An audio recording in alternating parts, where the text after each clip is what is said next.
시간 하나님의 말씀을 전하고 듣습니다. 전하는 종의 입술을 붙들어 주시고 주정하여 주시고 말씀을 듣는 자마다 하나님의 음성으로 듣고 깨달을 수 있도록 역사하여 주옵소서. 이 시간을 온전히 주님께 의탁하오며 살아계신 예수님의 이름으로 기도하옵나이다. 아멘. 할렐루야. 주님께서 제 아들에게 권세를 주셨습니다. 우리 지난주일 말씀을 우리가 기억하면 어떤 권세를 주셨습니까?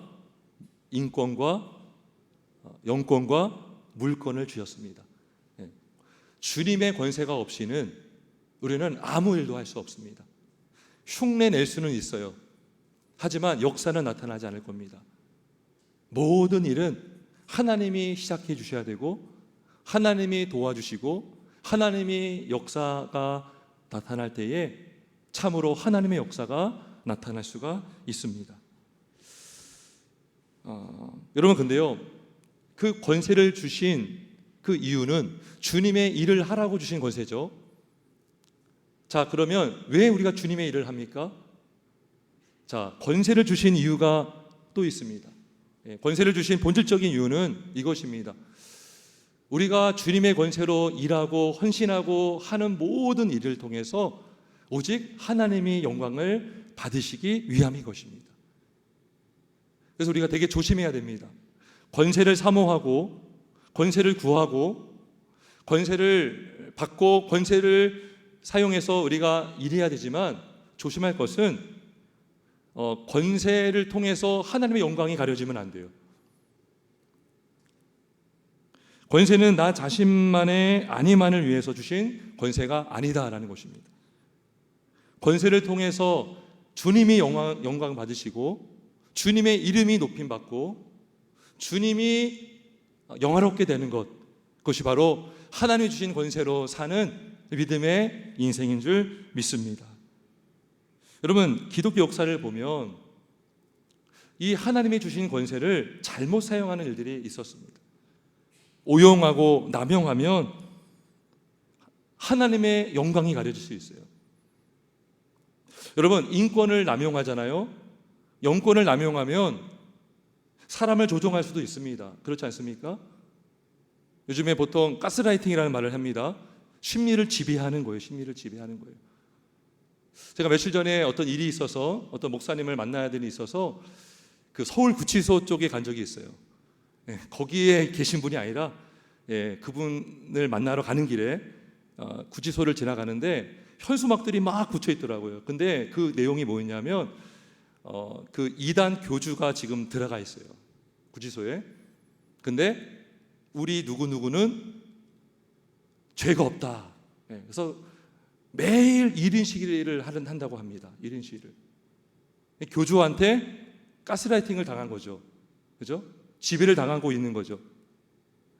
하나님이 주신 권세가 있는데 그 권세를 남용하고 잘못 사용하면 사람을 조종할 수가 있다는 것이죠. 여러분, 물권을 잘못 사용하면 물질주의로 바뀔 수 있어요. 권위를 잘못 사용하면 권위주의가 될 수가 있다는 것이죠. 그래서 하나님의 영광을 올려드리는 것이 아니라 권위 때문에 하나님의 영광이 가려지고 예수님의 제자가 되는 것이 아니라 사람의 종이 될 수가 있다는 것이죠. 우리가 조심해야 되는 거예요. 권세가 필요도 하지만 우리가 권세를 잘 사용하기 위해서 참 우리가 조심해야 된다는 것입니다. 기도하면서, 자, 예수님께서 뭐라고 하셨냐면 마태복음 7장 22절에 그날에 많은 사람이 나더러 주여 주여 우리가 주의 이름으로 선지자 노릇하며 주의 이름으로 귀신을 쫓아내며 주의 이름으로 많은 권능을 행하지 아니하였나이까. 이 사람들이요, 영권이 있고 뭐예요? 많은 권능을 받았어요. 근데 주님은 뭐라고 하셨냐면 23절에 그때 내가 그들에게 밝히 말하되 내가 너희를 도무지 알지 못하니 불법을 행하는 자들아 내게서 떠나가라 하리라. 여러분, 권세가 너무나 많아요. 근데 그 권세를 악용하는 거죠. 남용하는 거죠. 오용하는 것이죠. 불법을 막 행해도 뭐라고 할 수 있는 사람이 없는 거죠. 이 불법을 행하는 자들아. 그래서 선줄로 여기다가 넘어지기 쉬운 거예요. 주님의 권세인데, 여러분, 예수님께서 교회와 제자들과 사도들에게 권세를 위임해 준 거지, 그 권세는 내 것이 아니에요. 교회에 주신 권세가 있고 부모에게 주신 권세가 있는데 내 것이 아니라는 거예요. 여러분의 생명이 여러분 것입니까? 여러분의 인생이 여러분의 것이에요? 여러분의 시간이 여러분 것입니까? 아니죠. 모든 것은 주님 것이죠. 하물며 주님이 주신 권세는 내 것이 아닙니다. 우리가 이것만 깨달아도요, 권세를 어떻게 사용해야 될지. 하나님 우리에게 주신 물질이 있어요. 그러면 이거 내 것으로만 여기면 물질로 넘어지기 쉽습니다. 사람 변해버립니다. 교만해지기 쉽습니다. 하나님을 떠날 수가 있어요. 근데 이것을 하나님이 주셨다 그러면 기도합니다. 하나님, 이거 어떻게 사용해야 됩니까? 내가 이것을 통해서 어떻게 하나님을 영화롭게 쓸 수가 있습니까? 하나님 나에게 은사를 주셨어요. 하나님, 나에게 이런 은사가 있는데 내가 이 은사를 가지고 교회를 위해서, 주님의 몸된 교회를 위해서 어떻게 사용할 수가 있겠습니까? 기도할 수 있지 않을까요? 근데요, 내 것으로 알아요. 내 것으로. 교만해지는 거죠. 그죠? 권위주의가 생기고 물질주의가 되고 인본주의가 되는, 인본주의. 막 사람들이 붙어요. 교만해지기 쉽겠죠. 사람 중심으로 목회할 수 있겠죠. 사람 중심으로 살아갈 수가 있겠죠. 그래서 권세가 너무나 중요한데 그 권세를 어떻게 사용하는가가 너무나 중요하다는 것입니다. 우리가 잘못 사용하면 하나님의 영광을 가릴 수 있어요. 여러분, 그렇다면 제자들은 주님이 주신 권세를 바르게 사용했을까요? 잘못 사용했을까요?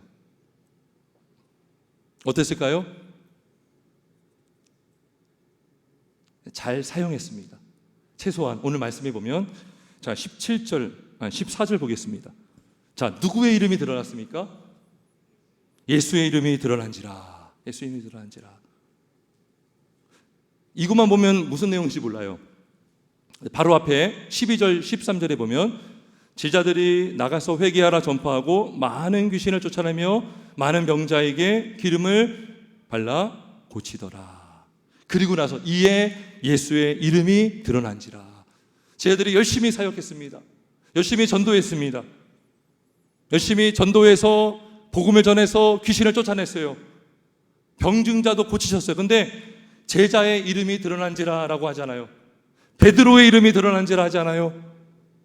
야고보와 요한의 이름이 드러난지가 아니라 예수의 이름이 드러난지라. 제자들 사역 잘했어요, 못했어요? 잘했어요, 못했어요? 잘한 줄 믿습니다. 여러분, 사역을 잘한다, 못한다 어떻게 구분할 수 있죠? 열매를 보면 알 수 있어요. 그 사람의 사역을 통해서 예수님이 높임을 받는가, 예수님이 영광을 받는가, 아니면 사람이 영광 받는가. 제자들이 회개하라 선포했죠. 회개를 선포한다는 것은 그 사람의 죄가 드러났다는 것입니다. 내가 죄인임을 알아야 구원자 예수님을 믿을 수가 있어요. 내가 영적으로 병든 자임을 알아야 참 의사 되시고 의원 되시는 예수님을 붙잡을 수가 있는 것입니다. 회개를 선포할 때에 예수님의 이름이 드러났을 거예요. 회개하라, 주 예수를 믿으라.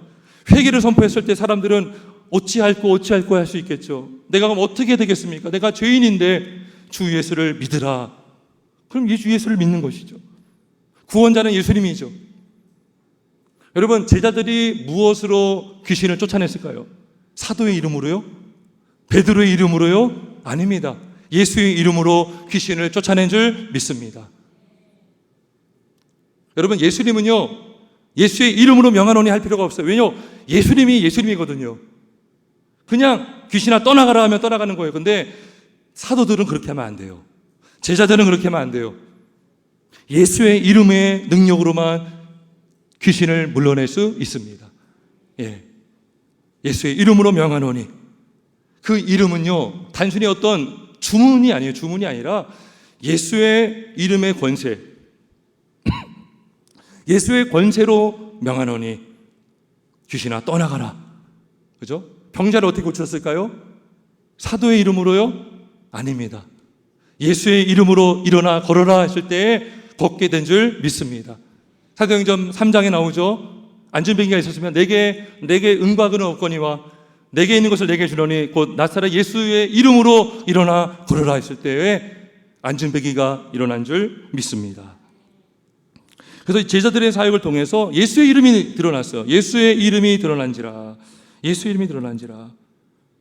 베드로의 이름이 유명해지지 않았고 야고보의 이름이 드러난 것이 아니라 마태의 이름이 드러난 것이 아니라 오직 예수의 이름이 드러났다는 것입니다. 이것이 제자들에게 권세를 주시는 이유이고 저와 여러분에게 권세를 주시는 이유인 줄 믿습니다.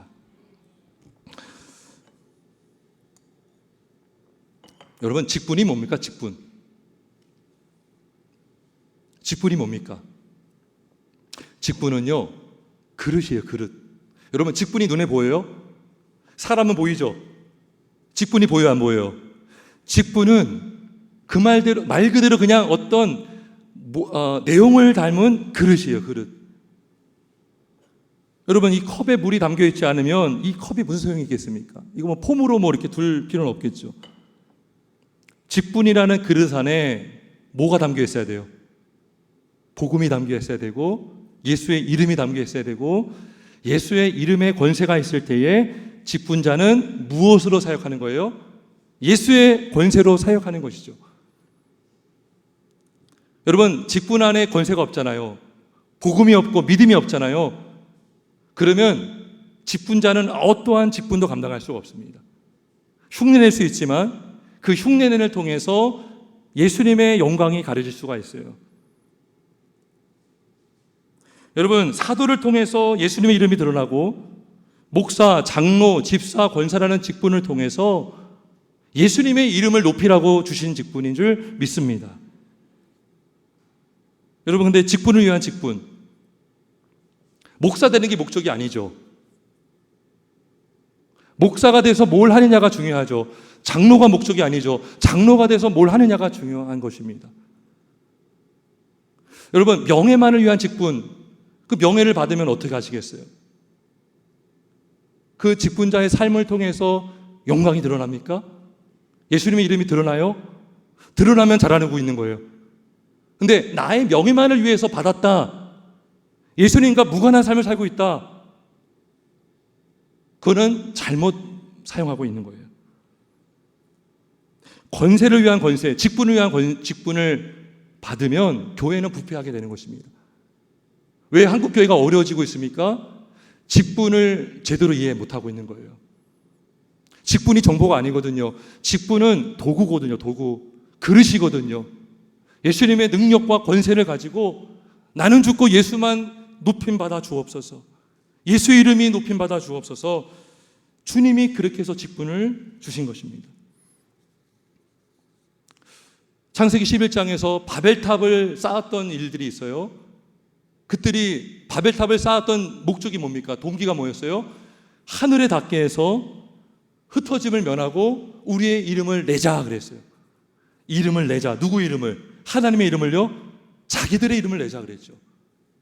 자기들의 명예를 위해서, 자기들이 유명해지기 위해서 그 바벨탑을 쌓으려고 했던 것입니다. 오늘날에 우리가 마천루라고 하죠. 세계적으로요, 지금 마천루를 건설하는 경쟁이 붙어 있습니다. 왜 경쟁이 붙으냐? 그 마천루를 세운 나라는 유명해지거든요. 랜드마크라고 하죠. 랜드마크. 옛날에 우리나라도요, 63빌딩이 아주 유명한 빌딩이었어요. 근데 지금 롯데타워가 지어졌죠. 지금 중국은요, 엄청난 큰 건물들을 짓고 있습니다. 유명해지려고, 자기 이름을 내려고 바벨탑을 쌓고 있는 일들이 얼마나 많습니까? 여러분, 직분을 받은 자는요, 낮아져야 주님이 높임받을 수 있어요. 내가 높아지려고 직분을 받잖아요. 그러면 주님의 영광은 가려질 수밖에 없습니다.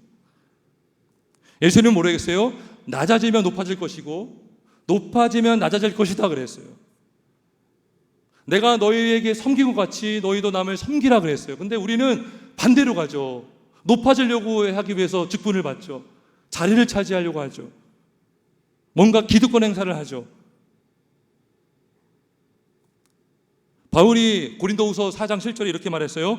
우리가 이 보배를 질그릇에 가졌으니 이는 심히 큰 능력은 하나님께 있고 우리에게 있지 아니함을 알게 하려 함이라. 질그릇 얼마나 깨지기 쉽습니까?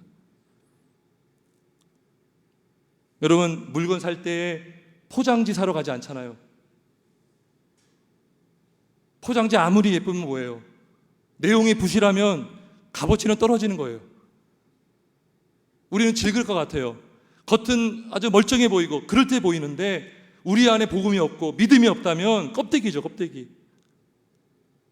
근데 여러분, 질그릇 같은 우리 심령 안에 예수님이 계시면, 그분의 권세가 있으면 질그릇이라도 그 질그릇을 통해서 예수님의 영광, 하나님의 영광이 드러나게 되는 줄 믿습니다. 여러분, 제자들을 보면요, 별 볼 일 없었던 사람들이에요. 어부 출신들이고요, 세상적으로 욕먹었던 세리 출신이고요.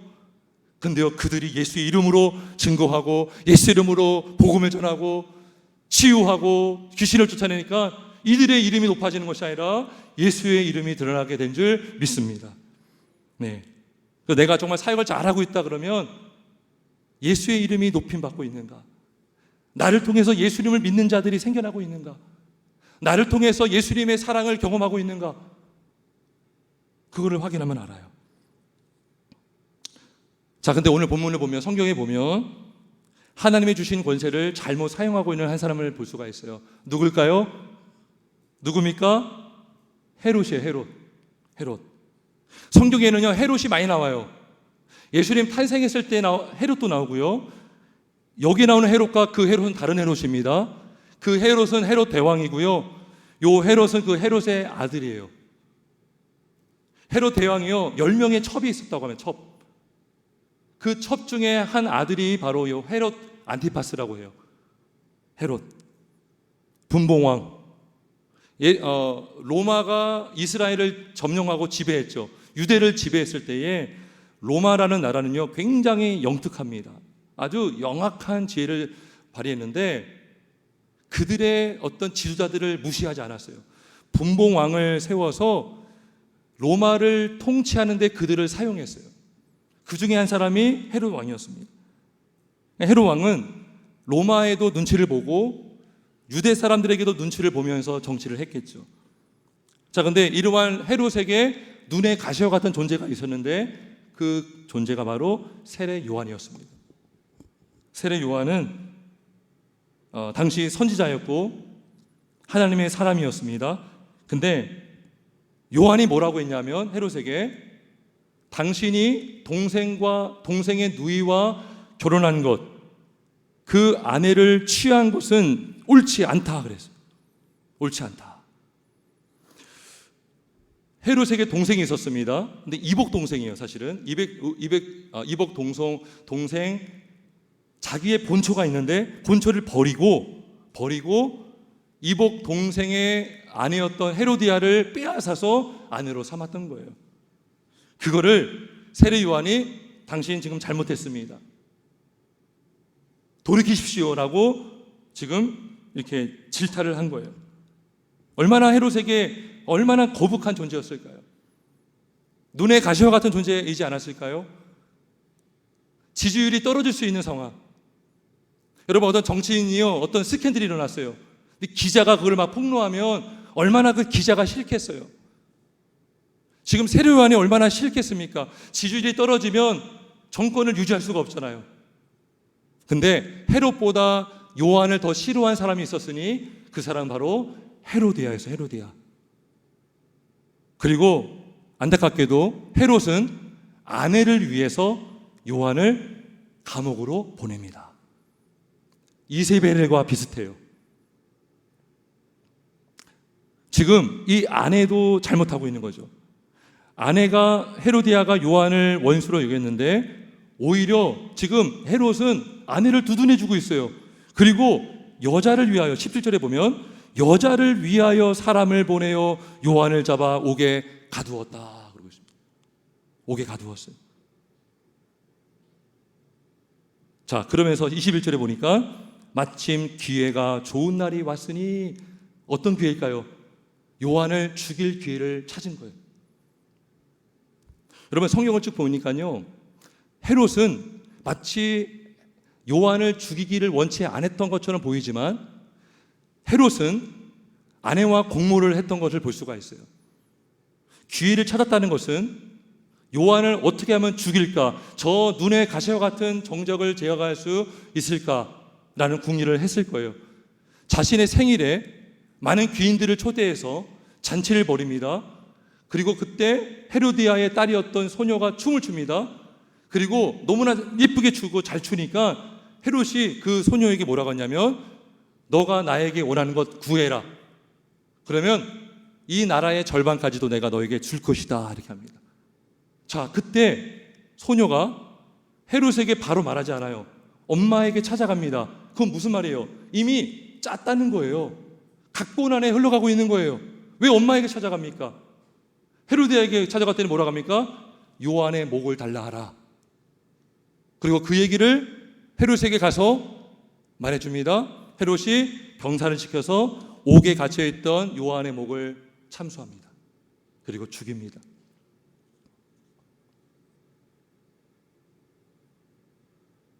여러분 왜 이 일을 했을까요? 왜 제거했을까요? 헤롯이 왜 요한을 옥에 가두고 왜 목베어 죽였을까요? 자신의 권력에 굉장히 위험한 인물이기 때문인 것이죠. 자신의 권력을 지키고 권력을 건고히 하고 권력을 확대하는 일에 요한은 굉장히 위험한 존재였던 거예요. 그래서 죽인 겁니다. 여러분 헤롯은 위정자예요. 위정자. 로마서 13장 1절에 보면 권세는 하나님으로부터 나지 않음이 없나니 권세는 다 하나님의 정하신 바라 그랬어요. 그리고 4절에 보면 그는 하나님의 사역자가 되어 내게 선을 베푸는 자니라. 하나님이 주신 권세로 악인을 벌하고 선한 자를 이렇게 칭찬해 주는 역할, 그게 여러분 위정자의 역할이지 않습니까? 근데 지금 헤롯은 하나님이 주신 권세를 가지고 남용하고 있고 악용하고 있는 거예요. 자신의 힘으로, 자신의 노력으로 그 권세를 더 확장해 가기를 바라고 있었던 것입니다. 여러분 제자들의 사역과 너무나 다르죠.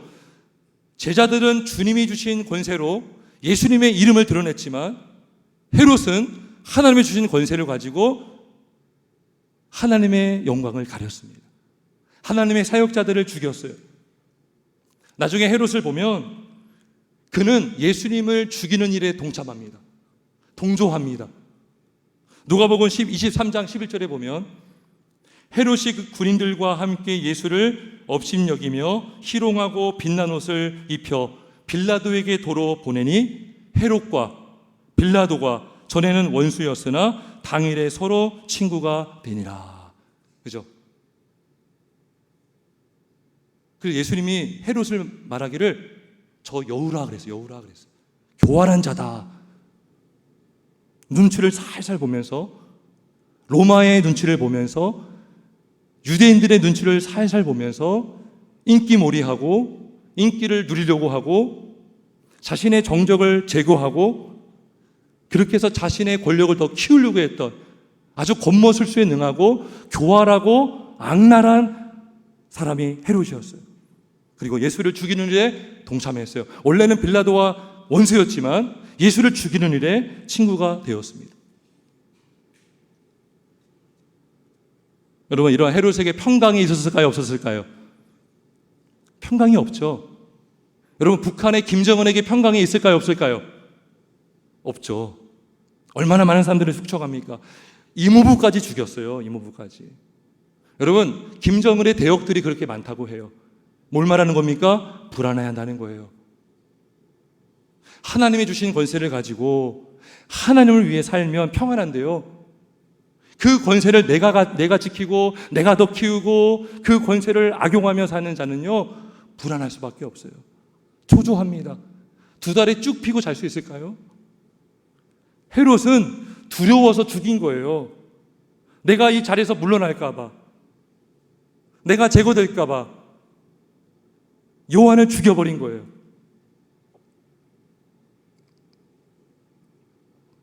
여러분 헤롯의 말로가 어땠을까요? 요세푸스라는 역사가가 있습니다. 예수님 당시 때 일어났던 일들을 기록했던, 그러니까 예수님 당시에는 있지 않았지만 그 직후에 살았던 사람이에요. 아주 유명한 역사가입니다. 엄청나게 오래전에 있었던 사람이죠. 그 사람이 여러 역사책을 썼어요. 근데 그가 기록하기를 헤롯은 헤로디와 함께 로마 황제의 신임을 얻지 못해서 쫓겨났다라고 되어 있어요. 쫓겨났습니다. 아주 추방당합니다. 그리고 불명예스럽게 만로를 맞이합니다. 자신의 힘으로 권력을 지키고 확대하려고 했던 그 모든 계획은 다 무산되었고, 로마에게도 버림당하고 유대인들로부터도 버림당한 마치 박쥐와 같은 인생이었죠. 그 인생은 비참한 인생을 맞이하게 되었습니다. 뭘 말해줍니까? 이 땅에 어떠한 권세도 영원한 권세가 없다는 것입니다. 이 땅에 어떠한 권세도 내 힘으로 오래 유지할 수 없다는 것이죠. 오직 누구의 권세만이 영원합니까? 하나님의 권세, 특별히 예수님의 권세, 하늘과 땅의 권세를 가지신 우리 예수님만이 영원하시고 완전하시고 그 권세만이 권세 중에 권세인 줄 믿습니다. 베드로전서 1장에 보면 24절에 모든 육체는 풀과 같고 그의 모든 영광은 꽃풀의 꽃과 같으니 풀은 마르고 꽃은 시드나 떨어지되 오직 주의 말씀은 세세토록 있도다. 할렐루야, 아멘. 여러분, 우리가 주기도문 할 때 맨 마지막에 뭐라고 고백합니까? 나라와 권세와 영광이 아버지께 영원히 있사옵나이다. 그죠? 여러분, 이 땅의 명예는 잠시예요. 이 땅의 자리는 잠시입니다. 세워질 때가 있으면 내려올 때가 있고요, 태어날 때가 있으면 죽을 때가 있습니다.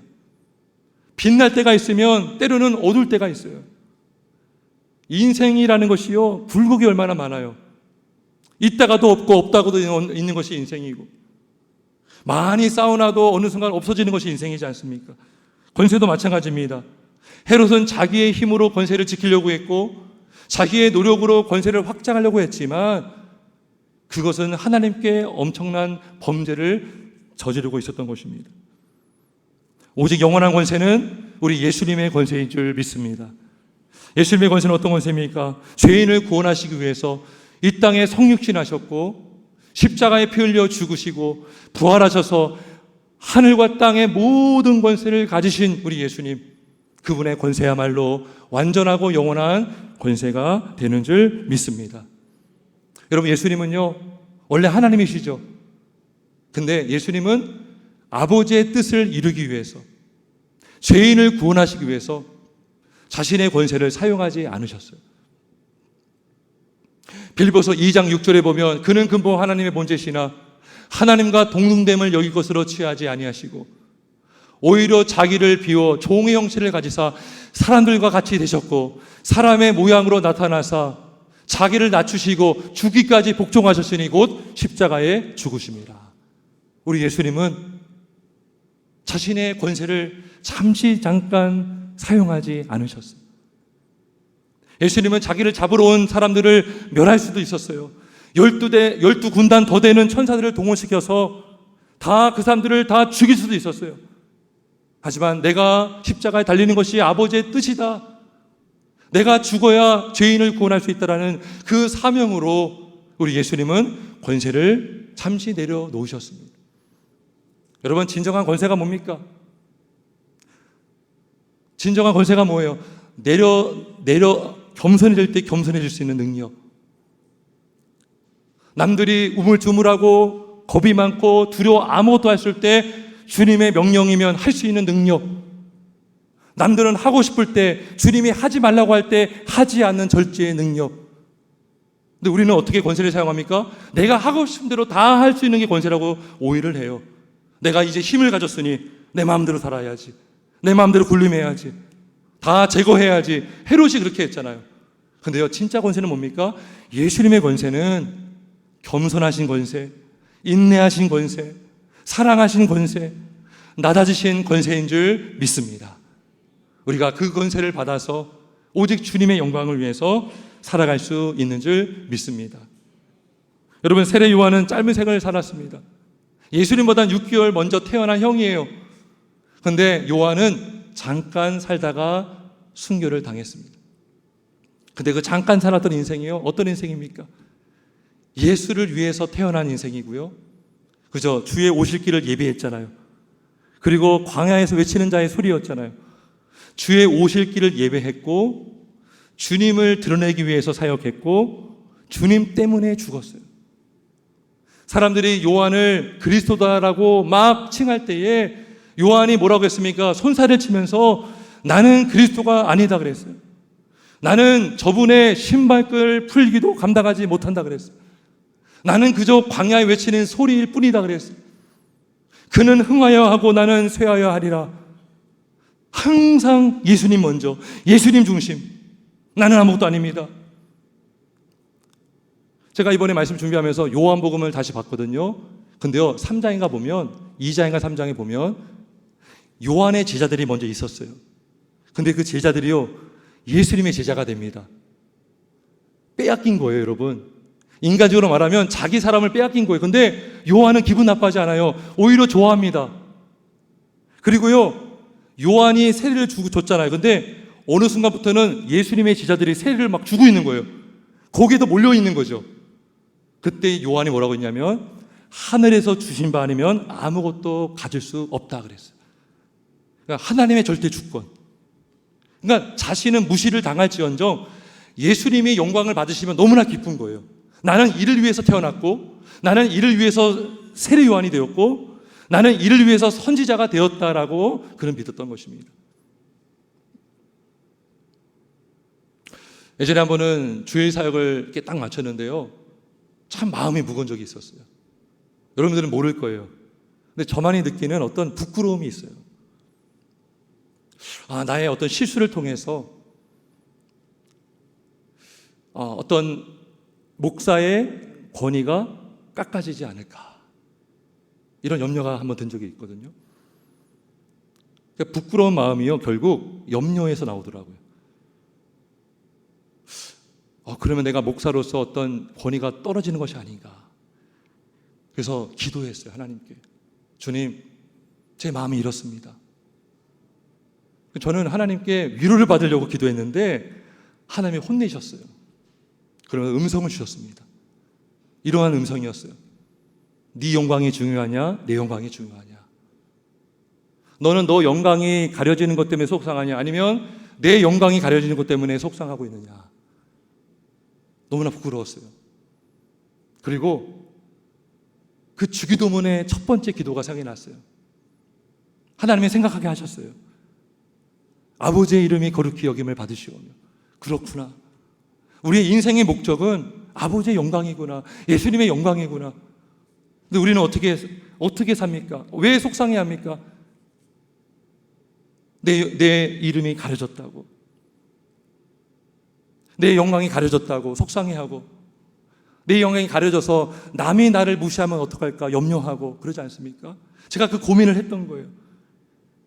근데 보니까요, 내 영광이 가려져서 주님이 영광 받으신다면 그것이 정말 복인 줄 믿습니다.